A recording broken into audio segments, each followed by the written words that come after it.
tied, fourth quarter, need a drive, able to get a drive, settle for a 23-yard field goal. Leave time on the board, though, for the Arizona Cardinals to come back and make a play. They get to a point where it's 2nd and 10 from the 35 going in.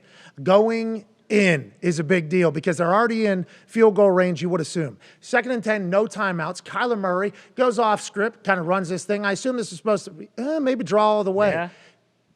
Ends up sliding about a half a yard early. He said post-game in his headphones, in the helmet, he was being told, spike, spike, spike, kill, kill, kill, whatever their call is to get the ball and spike the ball. Whenever you slow that down in replay, we all saw he was clearly a yard short when he started to slide, even though it appeared as if he could have made it from running. So mistake by Kyler, not picking up the first down, definitely. Mistake, allegedly, by Cliff Kingsbury, if Kyler's telling us right, by not knowing it was a first down or not. 3rd and 1. Spike, kill. Now they have to end up kicking the ball with like 23 seconds left in the game. And now it's all on Matt Amendola's right leg. Man, you just signed this week. Was playing for the Chiefs a couple weeks ago for a 43-yard attempt. And whenever he hits this ball, it appears as if it's going right down the middle. Oh, man. Boom.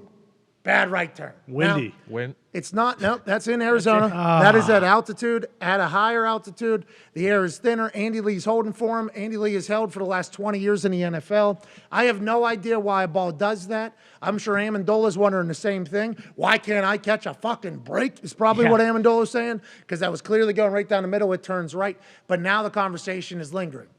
The hell went on between Cliff and Kyler? Why do they always start so damn slow? Why do they end up in such a hole and not get started? They've paid money everywhere on that team.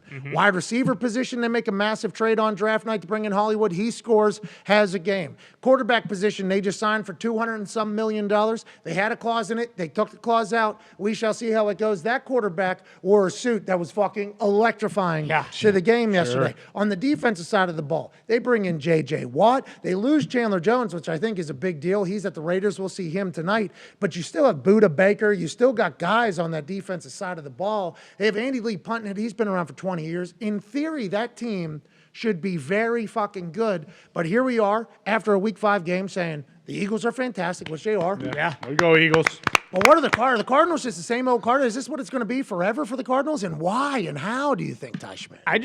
It's tough to figure them out. It really is. I feel like we've been trying to do it ever since Kyler got here. And it's weird with, like, the body language. Like, early on, it seemed like Cliff and Kyler, like, that's why Cliff was the one who wanted to go get Kyler. Like, they kind of seemed like a match made in heaven. For whatever reason, whether it's body language or these guys yelling at each other, like, it seems like they hate each other's guts. Yeah. Like and which is weird because I think they have the same agent, right? Like, you'd think that they're going to be married together, they're going to be there, but the more things play out and the more we watch, it's like, well, if it's one or the other, they're obviously keeping Kyler. They're not going to keep Cliff, but it just, for whatever reason, it just feels like these guys don't mesh well together when it seems like they should. Yeah, it seems like they're a match made in heaven. Cliff went and got him. Right. Cliff was like, hey, I'd like this guy now. Now, Cliff, Texas Tech, not a lot of success, goes to USC for a month as the offense coordinator, and then becomes a head coach in the NFL. Previously in the NFL as backup quarterback, also friends with McVay, runs an electrifying offense, was around Patrick Mahomes. This guy can fix our program. He says, give me Kyler Murray, even though they had drafted the Rosen one, Josh Rosen, a year ago in the first round. Says, give me Kyler Murray. So you would think from the beginning they would be on the same page. I do wonder, with all of the blunders that this Cardinals team has felt, if just adding that clause into the contract. Because normally when you give somebody a contract, it's like a commitment to each other. It's almost like getting engaged. Yeah. It's like getting married. It's like, hey, we're giving you this money in this amount of years because we believe that you are the right person for us. We feel like together we are unstoppable. Then in that contract, the rollout from it, the only conversation, it's not just about what Kyler taking a deal that's less than Deshaun's and Kyler taking a deal that kind of ruins the rest of the market and Kyler does this, Kyler does that. That was certainly a conversation. Kyler got his money, which we're all happy for. But the convo was, oh, Kyler doesn't watch film. So Kyler, if he was guarded at all towards the Cardinals, after signing a big-time commitment to each other, which is supposed to be a positive thing, I wonder if there's a little bit that seeps in there every once in a while. It's still like, these motherfuckers don't think I'm a guy still. Or on the flip side, they're like, this quarterback isn't prepared as much as everybody else is, and we feel like with the money we're giving him, he should be. It seems like they should be great, and they should go on to have success. But the more and more this type of shit keeps happening, especially with Kyler coming out afterwards saying, in my headset I was being told, kill. That is directly a Yeah, Hey, not throwing my Cliff problem. under the bus. Yeah, and Cliff, if Cliff was to speak, frankly, I'm sure he would say, yeah, I thought my quarterback that we just paid $200 million would have slid after picking up the first down and knew what it was. And anytime you have that type of shit, you got to think to yourself, how are they going to fix this? Let's hope they can, because they are electrifying. But nonetheless, the Philadelphia Eagles are the team in the NFL right now. Yeah, Eagles are unbelievable. With Kyler, it feels like sometimes he just doesn't even care. Like the Eagles walk down, score a touchdown, 7-0. First play from the Cardinals on their next drive.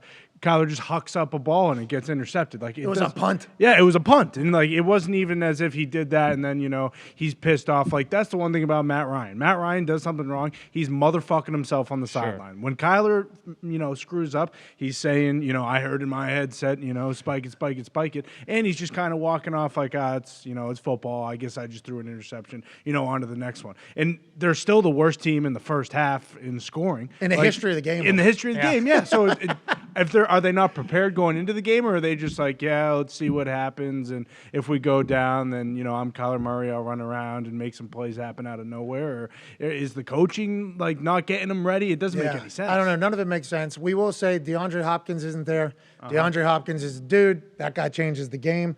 But I wonder if DeAndre Hopkins is watching, just being like, man, should I renegotiate my contract? Because he did that himself. This team seems to be very inept on offense without me. Is that a problem? I was thinking that yesterday about T.J. Watt, too. T.J. Watt should walk right back. He should move his agents out of the way like he did to sign that thing. He should walk back in there and be like, hey, I think we're renegotiating now. You've seen, right? What I do. Nothing works without business-wise. He would never do that because he's TJ. Right. But I'm just saying, from a business perspective, if you're TJ Watt, you're watching these games, you're like, God damn, it really is all on me. Yeah. Like when I get back, if I'm not doing every single play, causing a turnover or disruption of the quarterback, when I'm getting triple teamed or whatever, this team looks very average. So that has to be a thought in his process. But then DeAndre Hopkins has to be thinking the same thing, because the Cardinals, last season, whenever he went out, terrible. Yep. This season without him thus far seemed to be terrible. I don't know what the deal is, but they got to get on the same page or figure it out, because Phoenix is way too beautiful of a city for them to suck year in, year out. I'm not a huge Cardinals believer, but the games they lost to the Chiefs, and then they lost one score games to the Eagles and the Rams. And who knows who the Rams are, but when you do get D-Hop back and the schedule does get a little bit lighter, like maybe there is some light here for the Cardinals to get better as the season goes on.